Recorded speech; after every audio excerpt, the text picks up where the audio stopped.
नमस्कार, Manisha YouTube channel मध्ये तुम्हा सर्वांचं स्वागत आहे। तर आज मी तुम्हाला दाखवणार आहे दिवाळीमध्ये लक्ष्मी पूजनाची सुबक आणि सुंदर सोप्या पद्धतीने मांडणी कशी करायची तर कशी केलेली आहे। तर दिवाळीमध्ये संपूर्ण महाराष्ट्रामध्ये प्रत्येकाच्या घरी श्री महालक्ष्मीची पूजा केली जाते, अर्चा केली जाते आणि देवीकडे आपण मागणे मागले जातं।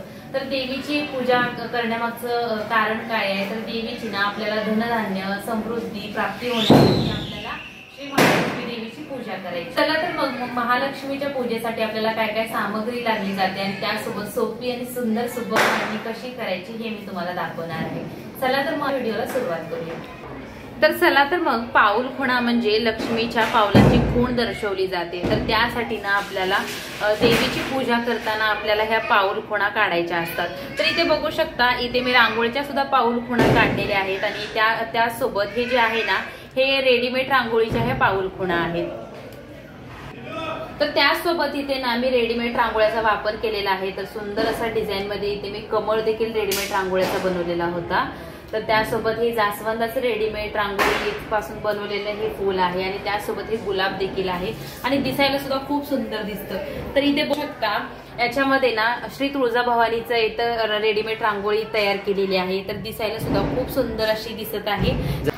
तर सुंदर अशी आपली रेडीमेड रांगोळी इथे माझी तयार झालेली आहे आणि त्यासोबत तुम्हाला देखील ही रेडीमेड रांगोळी हवी असेल तर मला नक्की कमेंट करा, तर तुम्हाला ह्याची ऑर्डर पोहोचवून जाईल।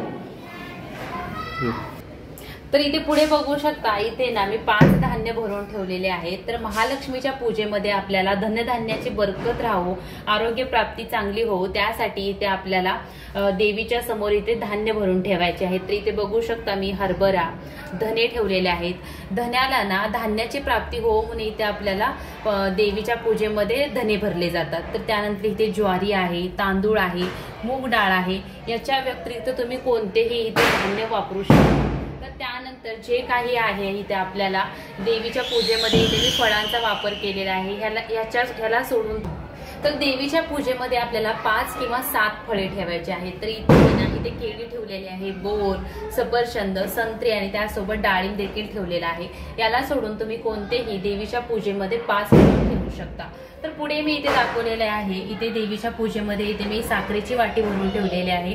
तर त्यानंतर इथे लाह्या ठेवलेल्या आहेत, इथे बताशे ठेवलेले आहेत। तर त्यानंतर इथे मी ना इथे स्वीट्स ठेवलेला आहे। तर तुम्ही कोणतंही स्वीट इथे देवीच्या पूजेमध्ये वापरू शकता। तर देवीच्या पूजेमध्ये आपल्याला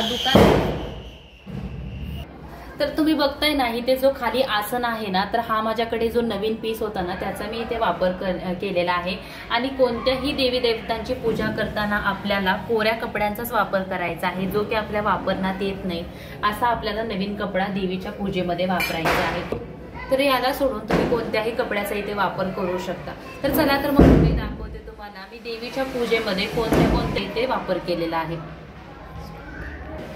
तर सगळ्यात महत्त्वाची देवीच्या पूजेमध्ये वापरण्याची गोष्ट म्हणजे तर इथे बघू शकता ही छोटीशी जी पेटी आहे ना, तर ही मी मार्केटमधून घेऊन आलेली आहे। तर ही तुम्हाला सुद्धा सहज भेटून जाते। तर इथे बघू शकता तुम्ही इथे याच्यामध्ये लक्ष्मी माता आहे, सरस्वती माता आहे आणि त्यासोबत लक्ष्मी माताचं नाणं सुद्धा आहे। तर इथे बघू शकता लक्ष्मी माताचे इथे पादुका सुद्धा आहेत। त्यानंतर कुबेर यंत्र, कासव आहे, काळी कवडी, पांढरी कवडी तर हे सुद्धा आहे। तर याचा वापर ना तुम्ही पुढच्या वर्षी देखील करू शकता आणि आपल्याला प्रत्येक गोष्ट वेगळी वेगळी घ्यायची गरज नाहीये, हा पूर्ण सेट आपल्याला बाजारात भेटून जातो। तर त्यानंतर इथे बघू शकता इथे मी जे काही आहे आपल्या कमाईचे जे आहेत, आपल्या पैसे वगैरे असो किंवा आपलं एखादं सोनं नाणं असो, दागदागिने असो, देवीच्या पूजेमध्ये आपल्याला ठेवायचे आहेत। जितके शक्य होईल तितके आपण पूजेमध्ये याची मांडणी करणार आहोत। तर याच पूजेमध्ये इथे स्वामी समर्थांची माझ्याकडे एक छोटीशी मूर्ती होती। तर स्वामी महाराजांची मूर्ती देखील इथे मी ठेवलेली आहे। तर आता पुढची महत्त्वाची गोष्ट म्हणजे देवीच्या पूजेमध्ये आपल्याला संपूर्ण नारळाची इथे ओटी ठेवायची आहे। त्यामध्ये आपल्याला तांदूळ ठेवायचे आहे, बांगड्या ठेवायच्या आहेत, रुपयाचं नाणं ठेवायचे आहे।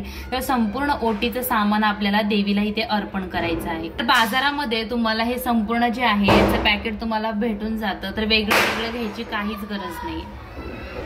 तर त्यानंतर इथे बघू शकता नागवेलीच्या पानांची देखील इथे मी पूजा केलेली आहे। तर महालक्ष्मीला महत्त्वाची आणि प्रिय गोष्ट म्हणजे इथे नागवेल आहे। तर इथे बघू शकता याच्यावर मी हळकुंडेची पूजा केलेली आहे। त्यासोबत बदाम, सुपारी, खारी, खोबरं जे काही 5 वस्तू असतील त्या आपल्याला इथे पूजा करायची आहे। आणि त्यानंतर सगळ्यात महत्त्वाची गोष्ट म्हणजे महालक्ष्मीची पूजा करण्या अगोदर इथे आपल्याला श्री गणेशाची देखील पूजा करायची आहे। जर तुमच्याकडे लक्ष्मी मातेची मूर्ती सुद्धा असेल तर तुम्ही लक्ष्मी मातेच्या मूर्तीची सुद्धा इथे पूजा करायची आहे। आणि त्याचसोबत आपल्याला श्रीकृष्णाची देखील पूजा करायची आहे। जर तुमच्याकडे श्रीकृष्ण नसेल तर तुम्ही सुपारीची देखील पूजा करू शकता। तर इथे बघू शकता श्री महालक्ष्मी देवीचा इथे मी फोटोची पूजा केलेली आहे। तर इथे बघू शकता पूजेमध्ये सगळ्यात महत्त्वाची गोष्ट म्हणजे इथे आपल्याला कलश ठेवायचा आहे। तर इथे कलशावर आपल्याला नारळ ठेवायचा आणि सगळ्यात महत्त्वाची गोष्ट म्हणजे जे आपल्या कलशामध्ये पाणी आहे त्याच्यामध्ये आपल्याला एक नाणं ठेवायचं आहे, हळद कुंकू लावायचं आहे आणि त्यानंतर आपल्याला इथे गुलाबजल आणि गंगाजल आपल्याला पाण्यामध्ये टाकायचं आहे। आणि त्यानंतर लक्ष्मी पूजेच्या मध्ये एक महत्त्वाची गोष्ट म्हणजे तर तुम्ही बघू शकता इथे आपल्याला झाडूची देखील पूजा करायची आहे। तर हा छोटा झाडू देखील तुम्हाला बाजारात सहज भेटून जातो। तर याच्याऐवजी तुम्ही मोठ्या झाडूची देखील इथे पूजा करू शकता। आणि जो की मोठा झाडू आहे त्याची पूजा करून तुम्ही नंतर घर झाडण्यासाठी सुद्धा त्याचा वापर करू शकता। घर झाडल्याने आपल्या घरातील जे काही संकट आहे ते दूर होतं आणि संकटापासून आपल्याला मुक्ती भेटते। तर तुम्ही इथे बघू शकता देवीच्या पूजेमध्ये इथे मी गल्ला सुद्धा ठेवलेला आहे, जो की ना तो गल्ला आम्ही प्रत्येक दिवशी मंगळवार असो, शुक्रवार असो, अमावस्या असो, पौर्णिमा असो प्रत्येक दिवशी ना त्या गल्ल्यामध्ये पैसे टाकतो। म्हणजे ते पैसे बचतही होतात, साठवले जातात आणि त्या पैशाचा वापर ना आम्ही जेव्हा केव्हा देवाधर्माचा कार्यक्रम करतो ना तेव्हा फक्त ते देवासाठीच पैसे वापरतो। परत ना ते पैसे तसंच बचत केल्यानंतर पैशाचा सुद्धा जास्त लोड येत नाही। तर अशा प्रकारे जे काही साठवलेले पैसे आहेत आपल्याकडे त्याची देखील आपल्याला इथे पूजा करायची आहे।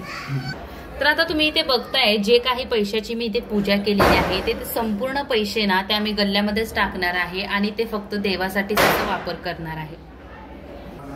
तर लक्ष्मी मातेच्या पूजेमध्ये आपल्याला नैवेद्य काय दाखवायचं आहे तर लक्ष्मी मातेला ना सर्वात प्रिय आहे गोड पदार्थ। तर इथे बघू शकता लक्ष्मी मातेच्या पूजेमध्ये इथे बघू शकता देवीच्या पूजेमध्ये जो काही आपण करंजीचा प्रकार करतो ना तर तोच प्रकार इथे मी करून ना पूर्णाचा इथे मी देवीच्या नैवेद्यामध्ये दाखवला आहे। तर याच्याऐवजी तुम्ही शेवयाची खीर दाखवू शकता देवी मातेला किंवा भात साखर दाखवू शकता किंवा देवीला ना पुरी आणि त्यासोबत जी काही गोड खीर आहे ती सुद्धा दाखवू शकता। कोणताही आपल्याला पूजेमध्ये गोड पदार्थ दाखवायचा आहे। तर इथे बघू शकता श्री महालक्ष्मी देवीची इथे पूजा झालेली आहे सोप्या आणि सुंदर सुबक मांडणीमध्ये।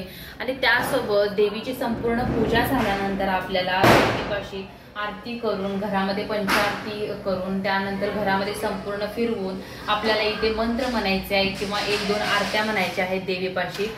त्यानंतर जे काही नारळ फोडतात ते घरामध्ये जे नारळ फोडलेलं आहे त्याचं पाणी तुम्हाला घरभर शिंपडायचं आहे। तर देवीकडे आपल्याला हात जोडून देवीकडे मागणं मागायचं आहे की देवी मी ज्याच्यामध्ये आहे त्याच्यामध्ये समाधान आहे। देवीला असं कधीच म्हणायचं नाही की मी अडचणीत आहे, असं कधीच म्हणायचं नाही।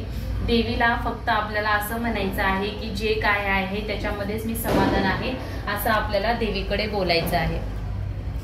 आणि त्यासोबत सगळ्यात महत्त्वाची गोष्ट म्हणजे जेव्हाही आपण दरवर्षी महालक्ष्मीची पूजा करतो तर तेव्हा आपल्याला कॅलेंडरमध्ये आपल्याला लक्ष्मी मातेच्या पूजेचा मुहूर्त कोणता आहे हे आपल्याला पाहायचं आहे। आणि त्यासोबत जो काही मुहूर्त आहे त्याच नंतर आपल्याला देवीची पूजा संपन्न करायची आहे।